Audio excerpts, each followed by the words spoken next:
할렐루야, 주님을 찬양합니다. 킹덤 빌더죠. 전도성 목사입니다. 현저하게 다르게 하라. 오늘 제목은 바쁘지 말아야 한다. 안식이 먼저다. 2005년 11월 29일 새벽에 나의 보좌와 너 사이에 아무것도 두지 말라는 음성이 들려왔다. 물론 그 말씀이 1차적으로는 하나님만을 가까이 하고 그를 사랑하라는 의미였지만 시간이 흐른 지금은 그 말씀이 하나님과의 친밀함을 위한 안식이 무엇보다 먼저라는 것을 의미함인 것을 알 수 있게 되었다. 주인인 내가 아직 보내지도 않았는데 종인 내가 나가서 뭘 한다고 설치지 마라. 나는 안 하는데 너만 바쁘게 일하면 안 된다. 너의 노력, 바쁨을 그만두라. 너의 끝이 곧 나 하나님의 시작이다. 너를 통해 내가 하도록 먼저 내 안에서 안식을 배우라 라는 말씀인 것을 깨닫게 되었다. 현대인들은 일 중독, 워크홀릭에 빠져서 아무것도 하지 않으면 불안하다. 그래서 쉬지 않고 무엇을 한다. 믿지 않는 자나 믿는 자나 모두가 다 한결같다. 그래야 사는 것 같고 그래야 뒤처져지지 않을 것 같아서만도 아니다.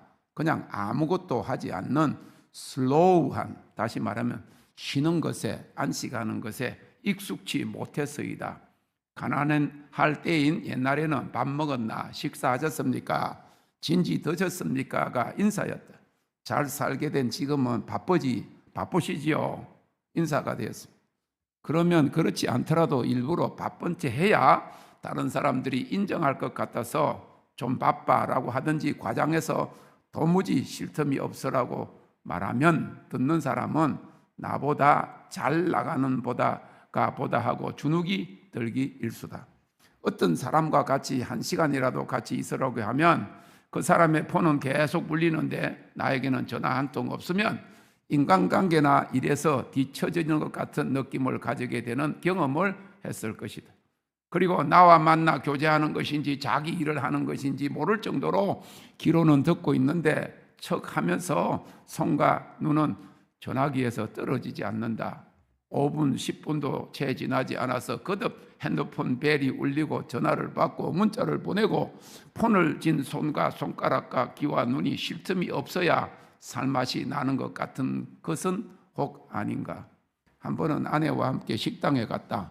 음식을 주문하고 기다리는 중에 앞 테이블에 마주 앉아있는 젊은 커플을 무심코 보게 되었다. 많이 되었어야 20대 후반인 것 같고 그렇지 않으면 20대 중반으로 여겨졌다. 연인 관계인지 동거 중인지 아니면 일찍 결혼한 관계인지 시대의 감각뿐만 아니라 지난 10여 년 동안 영원하신 주님과의 관계와 위의 것에 빠져있게 된 후유증인지 세상 감각에 한참 뒤떨어진 나로서는 도대체 감을 잡을 수 없었지만 그들의 행동이 처음으로 이해가 되지 않았다. 식당이 꽃게탕을 잘하는 식당이라 격식을 갖추어 특별한 데이트를 위해서 온 것은 당연하게 아닌 것 같고 만난 지도 금방은 아니라는 것은 편안한 옷차림으로 알아볼 수 있었지만 서로 얼굴도 보지 않고 대화도 한마디도 나누지 않고 둘이 똑같이 음식이 나올 때까지 고개를 숙이고 두 손으로 연신 문자판을 두드리고 있는 것이었다. 둘이서 밥을 먹으러 왔고 마주보고 앉았으면 깊은 대화는 아니더라도 핸드폰만 죽창 끼고 있는 것은 아무리 남이지만 그것은 아닌 것 같았다. 나이를 보아서 권태기가 벌써 온 것은 아닌 것 같고 혹시 이혼 법정에 가기 앞서서 마지막으로 만나는 것 같이 심각하게 문자판만 보고 열심히 두 손을 놀리고 있는 모습이 인간관계는 이거는 아니다 싶었다. 그때 36년째인 아내와 단둘이 나와서 보내는 시간에 한두 번이라도 문자를 확인하려면 그러려면 혼자서 하세요 라고 핀잔을 받기가 일수인 나는 정말 행복한 사람인가 보다. 아내가 그렇다면 하나님의 심정은 어떠하실까? 하나님의 자녀라고 하면서 문안도 안 오고 전화도 기도도 대화도 안 하고 어디 나가 연락도 안 하면 주님의 마음이 어떠하실까? 기뻐시게 하기는커녕 섭섭함이 오래되어 노하지는 않으실까? 달라야 한다. 세상 사람들과 그냥 교회 다니는 사람들과 달라야 한다. 매일 매 순간 주님을 생각하고 그를 사랑한다고 고백하고 그의 뜻과 위의 것을 찾고 영혼을 사모하는 마음으로 살아야 한다. 주님의 음성을 2, 3일, 일주일이라도 못 들으면 어미 품을 잠시 떠난 아기처럼 보채서라도 주님이 나를 안으시도록 해야 한다. 그래야 다가온 대부흥과 대초수의 서임을 받을 수 있다. 친밀합니다. 관계성이다. 인터넷 세대일수록 바쁨의 심각성은 더하다. 일본에서는 요즘 디지털 디톡스라고 해서 디지털 단절 및 해독 서비스까지 생겨났다고 한다. 인터넷, 스마트폰 등의 모바일 기기와 페이스북, 트위터, 그리고 인스타그램 등의 SNS 이용 중독증을 치료하는 서비스인 것이다. 항상 바쁘지 않으면, 그리고 잠시라도 아무것도 하지 않으면 불안한가? 그렇다면 속고 있는 것이다. 진리가 아닌 것에 속고 있는 것이다. 세상 풍조에 밀려가고 떠내려가고 있는 것이다. 물론 직장일이나 직업이나 사업에 종사하는 사람들에게 주어지는 일을 위해서는 당연히 그럴 수 있다. 그리고 믿는 자들도 역시 그렇게 열심히 해야 한다. 그러나 그러한 일에 범주에서 벗어나서 믿지 않는 사람들과 똑같이 그러한 바쁜 것의 노예가 되어버린 일상이나 시대의 풍조를 따라가면 그렇다는 것이다. 그리스도인이라면, 진정한 주님의 제자라면 달라야 한다. 그것은 우리는 세상에 속해 있으면서도 하늘에 속한 자요, 위의 것을 찾는 자요, 신령한 것을 추구하는 일을 게을리해서는 아니 되는 신분이 바뀐 존재이기 때문이다. 에베소서 2장 5절 6절 허물로 죽은 우리를 그리스도와 함께 살리셨고 너희가 은혜로 구원을 얻은 것이라. 또 함께 일으키사 그리스도 예수 안에서 함께 하늘에 앉히시니. 고로새서 3장 3절 그러므로 너희가 그리스도와 함께 다시 살리심을 받았으면 위의 것을 찾으라. 거기는 그리스도께서 하나님 우편에 앉아 계시느니라. 위의 것을 생각하고 땅의 것을 생각지 말라. 이는 너희가 죽었고 너희 생명이 그리스도와 함께 하나님 안에 감추었음이니라. 그런 의미에서 아무리 바쁜 일상 속에서도 우리의 마음까지는 바쁘지 말아야 한다. 주님 안에서 안식하는 법을 배워야 한다. 바쁠수록, 시간이 없을수록 그러해야 한다. 더욱이 주의 일을 하는 자들은 마지막 다가온 대부흥과 대추수에 쓰임받을 자들은 반드시 먼저 바쁘지 않는 법을 터득해야만 한다. 자기 일을 쉬어야 한다.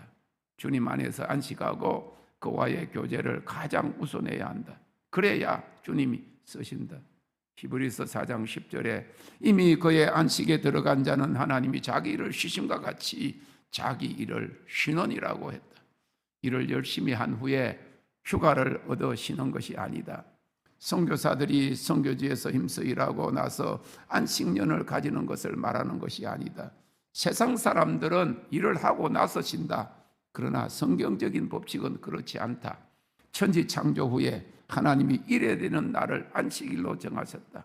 여섯째 날 창조함을 받은 아담의 첫 번째 일은 하나님과 안식하는 것이었다. 그리고 월요일부터 그는 일하였다. 주님이 맡기시는 일을 하는 자들은 그 순서가 바뀌었다. 쉬는 것이 먼저이다. 안식이 먼저라고 하는 말이다. 주님 앞에 준비되는 기간이, 과정이 먼저라는 말이다. 바울은 다메섹 도상에서 주님을 만난 후에 3년간 아라비아 광야에서 주님 안에서 안식하고 난 후에 사역을 시작하였다. 주님 재림 전에 세상을 덮을 영광의 부흥을 위하여 쓰임받을 자는 무엇보다도 먼저 주님 안에 안식하는 법을 배워야 한다. 그것은 사람이 하는 일이 아닌 하나님 자신이 친히 하시는 일을 위해 준비되기 위함인 것이다. 나를 준비시켜 주님의 도구가 되도록 하는 것이다. 주가 쓰시겠다 하라 하셨다. 현대인들은 아무것도 하지 않으면 불안하다. 믿는 자들도 그렇다. 남녀 사역자들도 일을 못해서 안달이다. 사역을 하는 채라도 하지 않으면 하나님 앞에서 불충한 것 같이 여겨져서인가. 그러나 무엇보다도 가장 먼저 필요한 것은 아무것도 하지 않고 주님 곁에 있고 주님 안에 있는 법을 배우는 것이다. 우리의 본성은 우리가 무엇을 해야 한다고 외친다. 그러나 하나님은 너희는 가만히 있어 내가 하나님 됨을 알지어다. 내가 열방과 세계 중에서 높임을 받으리라고 하셨다. 우리의 신앙 여정 속에서 하나님께서 우리로 기다리게 하는 시간과 장소가 있다. 이 장소에는 지난날의 모든 경험들이 아무 소용이 없게 된다. 하나님께서 스스로는 아무것도 할 수 없는 상황으로 이끄시는 사람은 하나님의 특별한 시대적 계획을 위해 선택된 사람이다. 그리고 하나님께서 자신의 모든 것을 내려놓기를 원하신다는 것을 알고 순종하는 자는 그야말로 복된 자다. 많은 주님의 사역자들이 계획을 잘하고 앞으로 될 일, 이룰 일을 알고 싶어 한다. 그러나 하나님께서 보다 더 크고 깊은 사역을 위하여 준비시키는 사람들은 앞으로 어떻게 될지 모르는 자리에서 잠잠히 하나님을 신뢰하기를 원하신다. 하나님 자신이 비밀히 하시는 일을 알리지 않으심으로 우리가 때로 힘들다.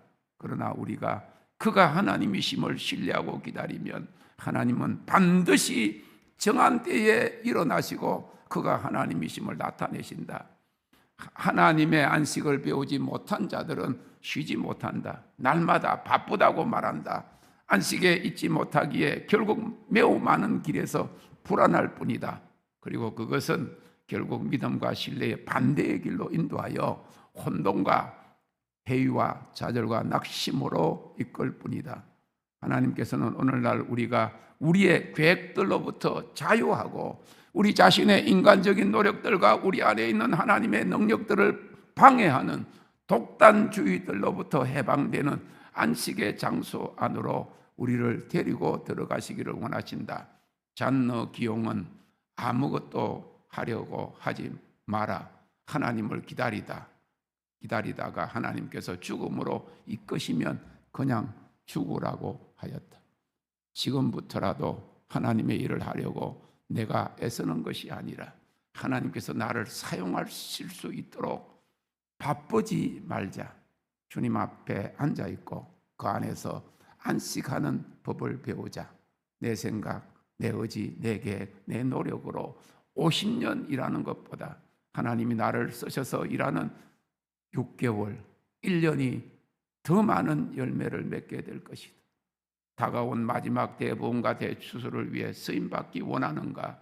그런 자들은 하나님의 보좌 앞에 비밀이 훈련되는 하나님의 비밀군대 시크릿 포스이다. 하나님께서 일어나실 때 함께 일어나서 대적의 진지를 파쇄하는 승리의 군대이다. 시편 68편 1절. 하나님은 일어나사 원수를 흩으시며 주를 미워하는 자들로 주 앞에서 도망하게 하소서. 바쁘지 말자. 주 안에 거하는 안식을 배우자. 호련히 문이 열릴 것이다. 준비된 것만큼 쓰임받게 될 때이다. 땡큐 롯. 주님을 찬양합니다.